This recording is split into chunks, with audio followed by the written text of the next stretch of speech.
Praise the Lord. आज हमारे लिए मरण का विषय संत लूकस का सुसमाचार से है, अध्याय 20 पद संज्ञा 27 से लेकर 40 तक। इसके बाद सदूकी उनके पास आए। उनकी धारणा है कि मृतकों का पुनरुत्थान नहीं होता।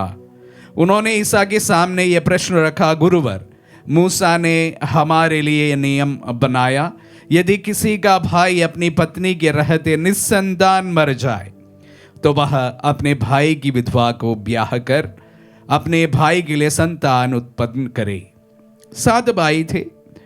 पहले ने विवाह किया और वह निस्संतान मर गया। दूसरा और तीसरा आदि 7 भाई विधवा को ब्याह कर निस्संतान मर गए। अंत में वह स्त्री भी मर गई। अब पुनरुत्थान में वह किसकी पत्नी होगी? वह तो 7 की पत्नी रह चुकी है। ईसा ने उनसे कहा, इस लोक में पुरुष विवाह करते और स्त्री विवाह में दी जाती है, परंतु जो परलोक तथा मृतकों के पुनरुत्थान के योग्य पाए जाते हैं उन लोगों में ना तो पुरुष विवाह करते और ना स्त्रियां विवाह में दी जाती है। वे फिर कभी नहीं मरते। वे तो स्वर्गदूतों के सदृश होते हैं और पुनरुत्थान की संतति होने के कारण वे ईश्वर की संतति बन जाते हैं। मृतकों का पुनरुत्थान होता है। मूसा ने भी झाड़ी की कथा में इसका संकेत किया है, जहां वह प्रभु को इब्राहिम का ईश्वर, इसहाक का ईश्वर और याकूब का ईश्वर कहते हैं। वह मृतकों का नहीं, जीवितों का ईश्वर है, क्योंकि उनके लिए सभी जीवित है।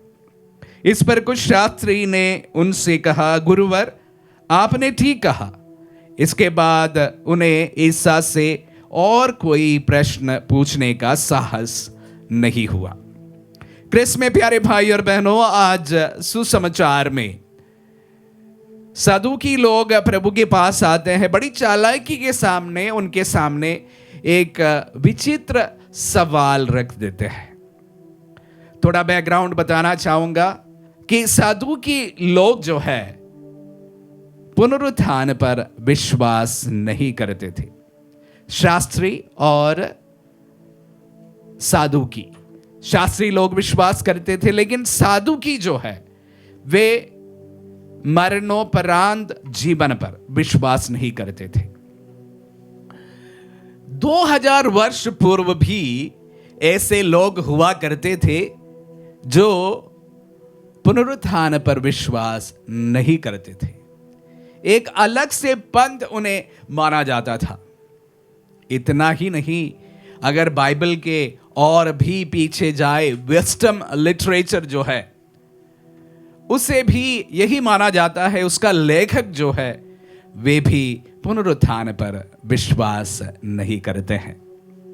तो जैसे आज के समय पर कुछ लोग पुनरुत्थान पर विश्वास नहीं करते हैं, वैसे ही उस समय भी काफी लोग ऐसे विश्वास पर अटूट थे जो पुनरुत्थान इंसान का नहीं होता है। तो ये जो विश्वास और विश्वास के से जुड़ी बातें हर समय लगभग हमें एक प्रकार को दिखाई देता है।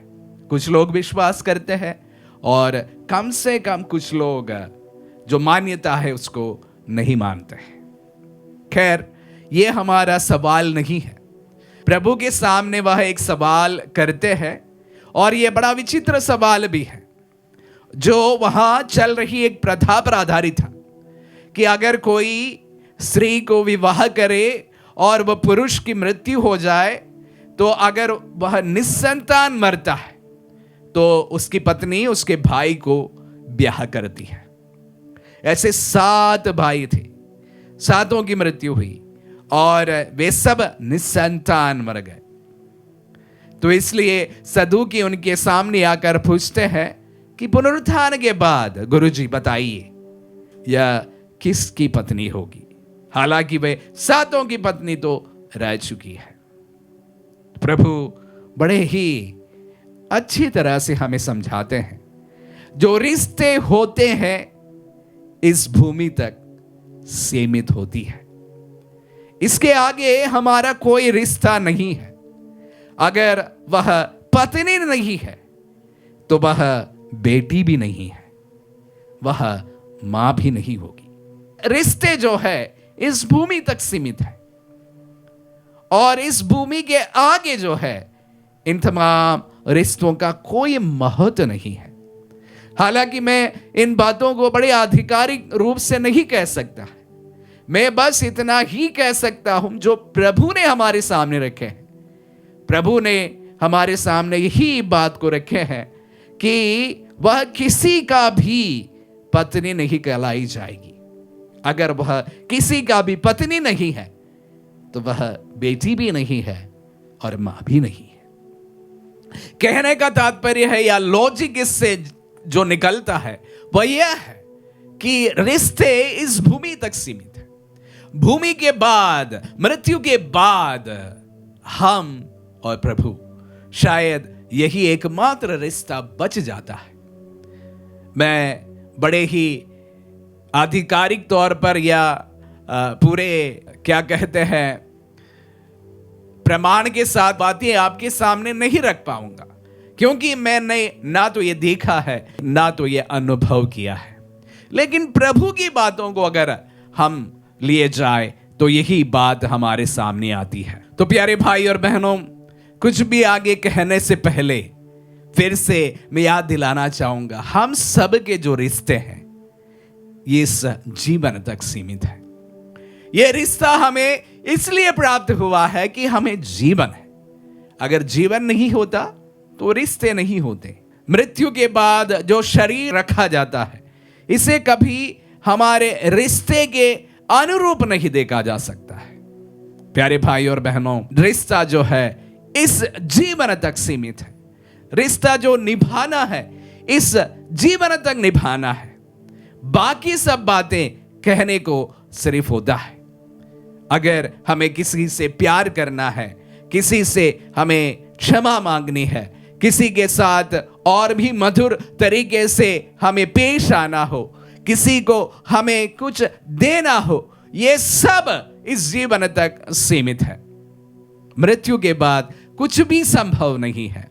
एक और बात जोड़ना चाहूंगा कि हमारी मृत्यु कब होगी इसकी भी कोई कल्पना हम नहीं कर सकते हैं। इस परिप्रेक्ष्य में प्यारे भाई और बहनों, इन दिनों में हम अंतिम दिनों के बारे में सुन रहे हैं। पवित्र वचन में इनके बारंबार जिक्र होता है। नवंबर महीने, दिसंबर महीने में हम विशेष रूप से अंतिम दिनों के बारे में मनन करते हैं। खैर, मैं हर समय कहने का एक बात है मेरी कि वो यह है कि भले अंतिम दिन आज ना आ जाए, कल ना आ जाए, लेकिन हमारी मृत्यु जरूर होने वाली है। तो इसलिए जो रिश्ते निभाना हो वो इस समय ही निभाए, इस जीवन में भी निभाए। दूसरा निष्कर्ष यह है कि चूंकि हम इतना तक हमारा जीवन आगे बढ़ पाएंगे इसकी कोई कल्पना हमारे पास नहीं है। जो निभाना है अभी निभाए, कल के लिए कुछ भी ना रखे, क्योंकि हमारे रिश्ते इस जीवन तक सीमित है और इस जीवन की कितना तक हमारी लंबाई है उसकी हमारी कोई कल्पना नहीं है।